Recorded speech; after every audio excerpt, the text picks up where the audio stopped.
I'm Linda, and this is No Frills ASMR. I thought after the events that have happened recently that maybe we should read this speech that was given by Robert F. Kennedy after the assassination of Martin Luther King Jr. and his brother, John F. Kennedy, had been assassinated about not quite 5 years before this. And he was making remarks outside the Cleveland City Club on April 5th of 1968.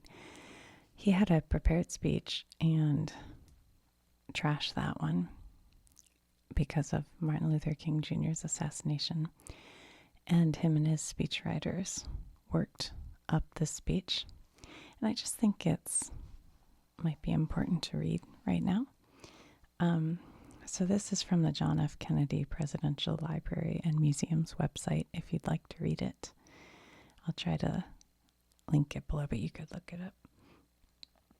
It is called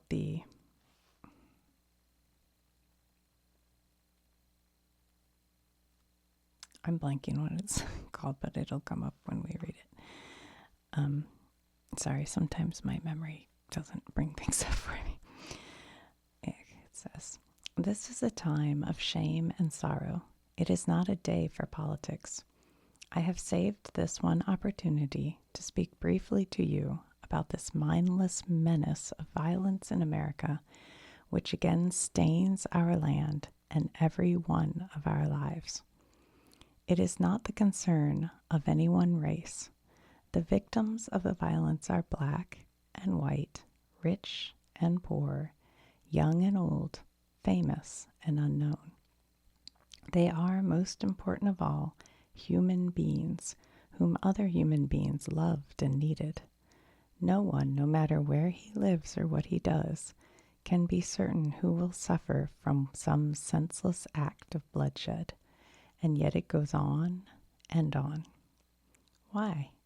What has violence ever accomplished? What has it ever created? No martyr's cause has ever been stilled by his assassin's bullet. No wrongs have ever been righted by riots and civil disorders. A sniper is only a coward, not a hero, and an uncontrollable mob is only the voice of madness, not the voice of the people. Whenever any American's life is taken by another American unnecessarily, whether it is done in the name of the law or in the defiance of the law, by one man or a gang, in cold blood or in passion, in an attack of violence or in response to violence, whenever we tear at the fabric of life which another man has painfully and clumsily woven for himself and his children, the whole nation is degraded. Among free men, said Abraham Lincoln, there can be no successful appeal from the ballot to the bullet, and those who take such appeal are sure to lose their cause and pay the cost. Yet we seemingly tolerate a rising level of violence that ignores our common humanity and our claims to civilization alike. We calmly accept newspaper reports of civilian slaughter in far-off lands. We glorify killing on movies and television screens and call it entertainment. We make it easy for men of all shades of sanity to acquire weapons and ammunition they desire. Too often we honor swagger and bluster and wielders of force. Too often we excuse those who are willing to build their own lives on the shattered dreams of others. Some Americans who preach nonviolence abroad fail to practice it here at home. Some who accuse others of inciting riots have by their own conduct invited them.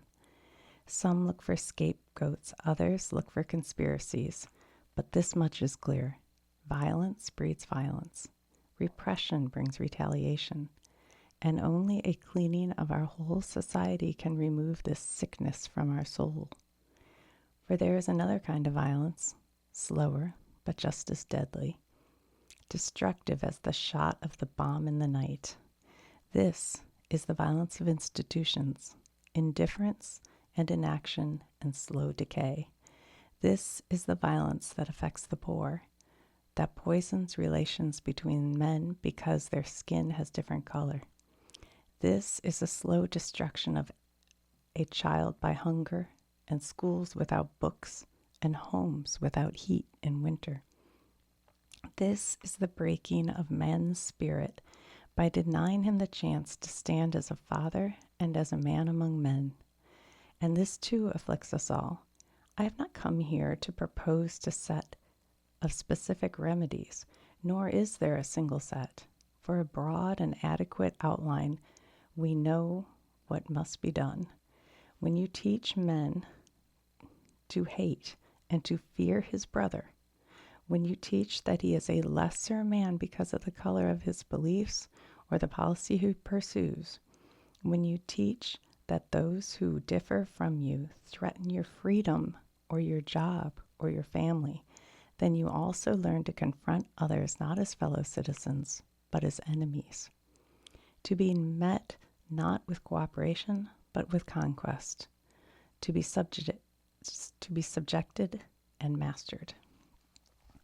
We learn at last to look at our brothers as aliens, men with whom we share a city but not a community, men bound to us in common dwelling but not in common effort. We learn to share only a common fear, only a common desire to retreat from each other, only a common impulse to meet disagreement with force. For all this, there is no final answer. Yet we know what we must do. It is to achieve true justice among our fellow citizens. The question is now what programs we should seek to enact. The question is whether we can find in our own midst and in our own hearts that leadership of human purpose that will recognize the terrible truths of our existence. We must admit the vanity of our false distinctions among men and learn to find our own advancement in the search for the advancement of all. We must admit in ourselves that our own children's future cannot be built on the misfortunes of others. We must recognize that this short life can neither be ennobled or enriched by hatred or revenge. Our lives on this planet are too short, and the work to be done is too great to let this spirit flourish any longer in our land. Of course, we cannot vanish it with a program, nor with a resolution. But we can perhaps, even if only for a time, that those who live with us are our brothers, that they share with us the same short movement of life, that they seek, as we do, nothing but the chance to live our lives in purpose and happiness, winning what satisfaction and fulfillment they can. Surely this bond of common faith, this bond of common goal, can begin to teach us something. Surely we can learn, at least, to look at those around us as fellow men, and surely we can begin to work a little harder to bind up the wounds among us and to become in our hearts brothers and countrymen once again. And this is the source, Papers of Robert F. Kennedy, Senate Papers, from the John F. Kennedy Presidential Library. Yeah. Hold on one second. I just want to look something up.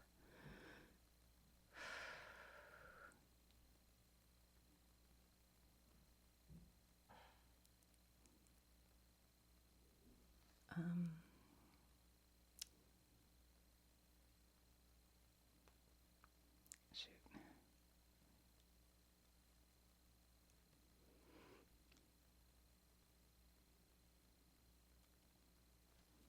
I'm looking for the Wikipedia. Hold on. I'm sorry.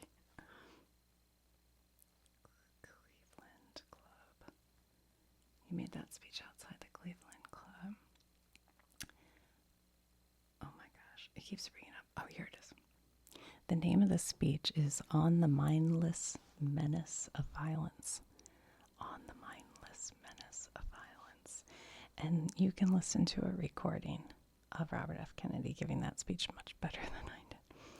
It's a speech given by United States Senator and presidential candidate Robert F. Kennedy.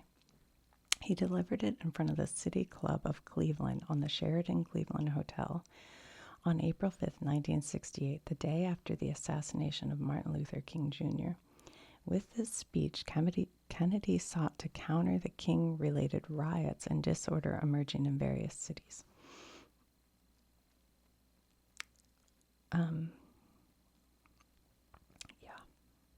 So if you're curious to listen to it, The Mindless Menace of Violence, and you can find him reading it. It's a good speech.